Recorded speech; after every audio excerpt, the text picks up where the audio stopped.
রাধে রাধে। রাম নাম জপ করাতে মুনিপুত্র অভিশপ্ত হয়ে পরজন্মে চণ্ডালের বাড়ি জন্ম নিলেন।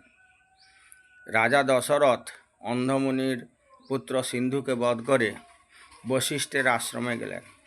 বশিষ্ঠ মুনি আশ্রমে ছিলেন না, তার ছেলে ছোট্ট বালক, তাকে সবিশেষ বলতেই তখন সে 3 বার রাম নাম জপ করালেন। 3 বার রাম নাম জপ করাতেই রাজা দশরথ পাপমোচন হলেন। অমনি সঙ্গে সঙ্গে বশিষ্ঠ আশ্রমে ফিরে আসতেই তার ছেলে বলল, বাবা, রাজা দশরথকে আমি 3 বার রাম নাম জপ করিয়েছি। আরে একবার রাম নামে যত পাপ হরে, পাপীর সাধ্য নাই তত পাপ করে।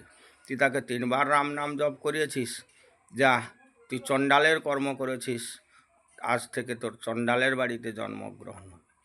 সেই জন্য অভিশপ্ত হয়ে বশিষ্ঠ পুত্র পরজন্মে গুহক চণ্ডাল হলেন। রাধে রাধে। জয় নিতাই গৌর হরি বল।